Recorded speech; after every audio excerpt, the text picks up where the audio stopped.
Hello everyone and welcome back to another AFK journey video. In this video, we're going to be taking a look at the changes that the developers have made to CLASHFRONTS and the compensation mail that they have sent to us, which is really cool. I'm really happy that they have listened to the feedback, and from my brief review of the mail, I do believe that the changes they're planning to make are going to be really good for the strategy element of CLASHFRONTS and also balancing.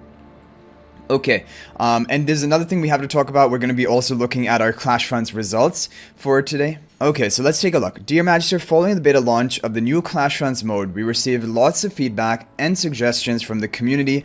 We value your input and have gathered the team for an in-depth discussion. As a result, we have decided to implement the following adjustments. We are disabling the individual ranking board in this mode and converting the individual ranking rewards into member rewards for each game. All participating members will receive the former top 1 individual ranking rewards based on their tier. This is amazing, and I'm really happy with this because the way to get like individual ranking, how it was currently, like before they made this optimization, is that whoever got the most wins, the most kill streaks, basically they would be the ones at the top of the leaderboard, and sometimes you would just never get your opportunity for your defense to even get a battle in. If for example, your guild is really strong and people are just win streaking left and right. So this is a good change. It will allow everyone to have equivalent rewards, which are going to be the maximum, like basically rank 1 rewards. So how can we, yeah, I'm really happy about that. And that is going to be Twilight Essences, and that is going to be Diamonds. But the Diamonds were already the same for everyone. Okay, so number 2, starting with the new CLASHFRONTS game, we will adjust the fatigue system to allow more players to participate in battles. Now, I think the next CLASHFRONTS game will be the next cycle, not the current match we're in with the 3 other guilds.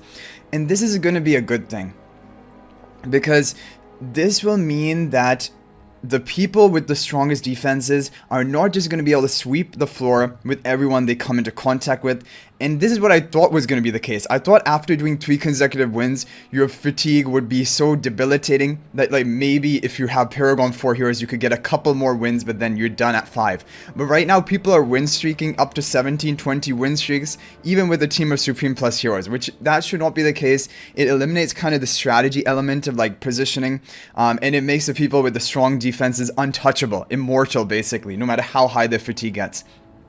Now, I'm still suspecting that probably fatigue will not be a very strong hindrance factor, but hopefully it will be maybe double the strength of what it currently is, or double the debuff of what it currently is, or more. And we are adjusting the promotion and demotion rules as follows. Guilds will be promoted, demoted, or maintained their tier after each game. For novice tier games, the top 2 guilds will be promoted to the elite tier, while the bottom 2 will be promoted to the adept tier. For adept tier games, the top 2 guilds will be promoted to the epic tier, while the bottom 2 will be promoted to the elite tier. Okay, so I'm really confused. If you win the top 2 of the novice tier games will go directly to elite, and the bottom 2 will go to adept, but they're still both going up, right? Because it's novice, then adept, then elite. Okay, so you're always going to increase even if you're in the bottom, which is good, because otherwise the problem is if you match against people who you cannot compete against, you end up just being stuck at the bottom tier of the thing. For adept tier games, the top 2 guilds will be promoted to the epic tier, while the bottom 2 will be promoted to the elite tier. So they're still going to be, basically, you're going to be promoted no matter what, as of right now. The top 2 will be promoted, like they'll jump like a skipper tier, and the bottom 2 will be promoted only 1 tier, but both will be promoted, which is great. All 4 guilds participating in an elite tier game will be promoted to the epic tier. Okay, right now we're in an elite tier game, and we have 3 other guilds we're facing, and it means all 4 of us will be promoted to the next tier, which is epic, which is great, because otherwise there are some really strong guilds. Like for example, we're all 4 strong guilds, and 2 would have to be left behind. It's just like a matter of fact. But now all will be promoted to the epic tier, which is the second last tier. And then now the only way that it will not be a guaranteed promotion is for epic tier games. Then only the top 2 guilds will be promoted to the legendary tier, and no guilds will be demoted. Basically, they have removed all forms of demotion. There's only promotion, and even if you fail, you're still going to be promoted. 1 tier. If you win, you're going to be promoted 2 tiers. Unless it is the elite tier, which we're in right now, you're only going to be promoted 1 tier. And then you have to fight for your legendary tier position by placing in the top 2 of an epic tier game. Okay, interesting. If there are more than 4 guilds in the legendary tier, the bottom 20% of the ranked guilds will be demoted. Okay, so demotions are only going to apply to the legendary tier. And then, for example, if there are 5 guilds in the legendary tier, then the bottom 20%, which would be the final, the 5th guild, will be demoted. But if there are 10 guilds there and you're number 5, you're not going to be demoted. The bottom 2, 9 and 10, would be demoted. Okay, interesting. So basically 4 guilds are guaranteed to be in legendary tier. And then as more and more accumulate legendary tier, then as long as you can hold like within the top 80% basically, then you're going to not be demoted. Very cool. And okay, and they have compensation, season tokens, which I'm happy to always receive these. These, in my opinion, are like the gold of this season. Like the gold valuable resource for buying those soul stones, and I can't wait to cash in on them when like Lily May comes out and you know, Lenya comes out and Twilight Essence is awesome. I know people were upset about CLASHFRONTS, and I was also like, okay, well, I wasn't really upset because, you know, our guild is really strong. I would be definitely more upset if, for example, we were facing up against all of these Paragon 4 players and getting crushed. So I am really happy they made this change, and I think this is pretty fair. The only basically thing that will be difficult to compete for now is going to be legendary tier. Apart from that, just by playing, you are going to be promoted, and everyone will make it up to epic tier, which is the second highest tier. But then after that, you're going to have to compete for the legendary tier, which is going to be a little bit difficult. So overall, I think is good. Okay, let's take a look at what happened here. So what we did is we spread out everywhere. We're attacking everywhere. And okay, now look at this. Wow, blue went really hard on the left lower corner. Red went really hard on the lower grid, which makes sense actually. However, what I did was, we have Splash, who is our Paragon 4 player.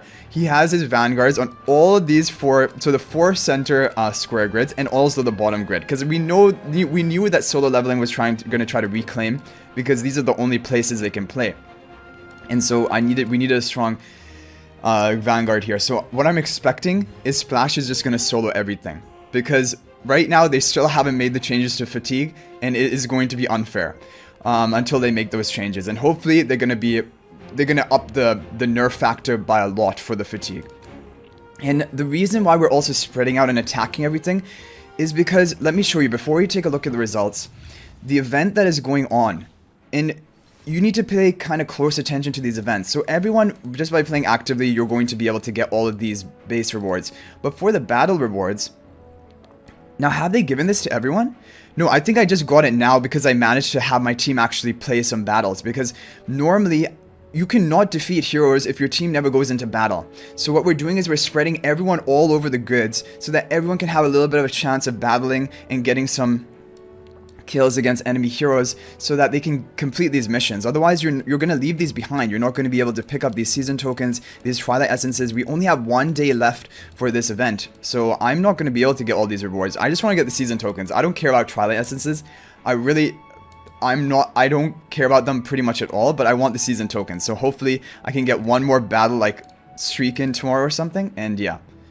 Okay, but this is important, and this is why and now also, if you're competing for the, if you're in the elite tier like we're right now, whether we finish top 2 or bottom 2, we're all going to be promoted up to epic. No one's going straight to legendary. So it doesn't matter what happens now. We can just free for all, attack everywhere, and try to get everyone to complete those events. And that is going to be important. Okay, so let's see. Splash is, okay, so our vanguard here, I want to see Splash just dominate that red bar. I think he will. As soon as it comes to Splash's team, I think he's not... Oh no, we actually lost. Splash's team actually lost somehow. To the bottom. I need to see this. Okay. Because your vanguard is also used in the free-for-all battles. And we also lost the lower left square. I did not expect that. Okay, let's take a look at this report here. So Splash, of course, would win the vanguard skirmish. And then Enya got a pretty nice win streak. Splash ended up losing at the end. Wait, yeah, so in the end, after a 20 win streak, so Splash had a full Paragon team, but this was his weakest team of all of them, the Graveborn Burial Stall team, so probably maybe we should have put a stronger team here, to be honest, and maybe he could have just soloed everything. But he was at 182 fatigue points. Now let's watch this replay, and he was beaten by a Lightbearer Sylvina comp. Oh wow. B Nunny, if you're watching this is for you. He's a huge fan of Sylvina. He talks in, we all chat together and just like chat random stuff in the Primal Lord chat for the Discord server. And he's always trying to get people to try Sylvina in the Primal Lord just as a joke, because there's no way that's good. But Sylvina on the Lightbearer tiles, wow. Actually losing to that, that's crazy. Okay, so let's see. How does this beat the Paragon 4 madness that we have on our side? So Viperion gets nuked. Yeah, this is the weakest team that Splash has, I think. I think there's definitely room for improvement with this team. I don't know. The Graveborn heroes are just not so good. Thorin is amazing. Damien and Burial all are good too, and they're surviving. But Viperion just died way too early here. But of course, it's also because of all of the fatigue, right? Okay. So that is how Splash ended up losing after a 20 win streak. Now I wonder who's going to be the top of the individual ranking now. I want to see my replay. So over here, we had Splash win the Vanguard skirmish, and then going to finish off the people over there without me getting a chance to attack. Splash win the Vanguard skirmish, and he is going to win streak to... In the end, he also dies here. The Troll is a strong player too, though. In the end, the Diurnal team goes down after 152 fatigue. He one-struck 17 times, and then he struck out of luck. But he's against Paragon 2, right? Paragon 2, very strong team. Graveborn, buff tiles. I guess Vala and Sylvina on the buff tiles, maybe? Oh no, Lily May and Sylvina on the buff tiles. And then the Diurnal goes down, because the Diurnal gets shredded. Oh no, Diurnal is still alive. Diurnal could have still done it from here, but the Lily May, I think, interrupts. Oh no, they're going to clean it up. Yeah, so if you have, of course, Paragon 1, Paragon 2 heroes, then you're going to beat the Fatigue down, even Paragon 4 player. And if they make Fatigue even more powerful, I don't know if they've already made the change. Could it be that they've already made the change? Otherwise, I think Splash would 1v100, to be honest. Maybe they've already made the change. Or if they do make the change after this, it's actually going to be a pretty big deal. So, I need to see, where did I got no... I attacked in over here, because I just want to say... I just want to get a chance. What happened? We got 6 occupation points because my Vanguard beat all 3 other Vanguards. Because I guess 4 people were placing Vanguards here. Okay, and then I got... did I get any win streak here? Please tell me I did something. Was it only the Vanguard skirmish? Yeah, I think it was only the Vanguard skirmish. I didn't even get into auto battle. And over here? Okay, we got a win streak. And we cleaned it up. So 5 wins and Vanguard skirmish win for Worcester. And here we had Daymar with the win streak. Okay. So now everyone, now what I'm going to do, and I'm going to tell everyone in our CLASHFRONTS chat, is that we're just going to let everyone attack everything.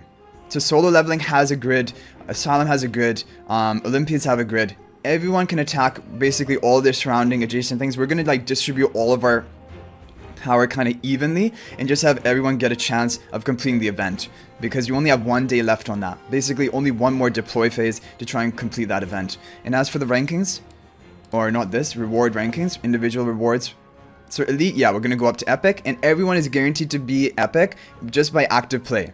Everyone will do it, even if you get bottom 2 each time of all the CLASHFRONTS game. Not everyone will be guaranteed legendary, but the only difference between them is like 50 extra Twilight Essences. Otherwise, the rewards are basically the same. They're pretty similar. Okay, so the individual rewards... Where do we see the individual rewards ranking? Yeah, guys, I don't know. Maybe I'm just missing something, but I just cannot find the individual rankings anymore. So I think they've just been removed. So anyway, guys, I hope you enjoyed this video. Thank you guys for watching. And I'm happy with the changes overall. It seems like they've already taken effect. Because otherwise I was expecting Splash to not lose. Even with his weakest Graveborn team, I thought it would have just soloed everything. Anyway guys, I hope you enjoyed the video. Thank you for watching. That is going to be it for this video. Oh, we have to see one more thing. We have to see one more thing. The CLASHFRONTS, the lower left corner. Because here we also had Splash's defense. Okay, so Splash got a 22 win streak and then he lost to Fredigar from Olympians with this Mauler team. I think they might have had the fatigue changes in. There's a red face over 200 fatigue points. I don't know, because I was expecting Splash to solo everything. But anyway guys, thanks for watching. Hopefully you enjoyed this video, and good luck on CLASHFRONTS now. And now, even without good luck, even finishing bottom 2 each time, you're guaranteed to promote to epic tier by the end of it. But obviously, if you can finish in the top 2, it's better because you'll promote there faster. If you're elite like we are right now, it doesn't matter which ranking you go, everyone's moving to epic next time. And then from that point on, then it matters to get top 2 to go to legendary. But thanks for watching guys, that's gonna be it for this video. I hope now more strategy will be involved due to the fact that fatigue seems a stronger mechanic. But I'll hopefully see you guys in the next video, and until then, everyone peace out for now. And if you want to join my AFK Journey Discord server to chat more about CLASHFRONTS or any different game mode or ask me questions, feel free to join. There's a link to that in the description of this video. But thank you for watching guys, I'll hopefully see you in the next video, and until then, everyone peace out for now.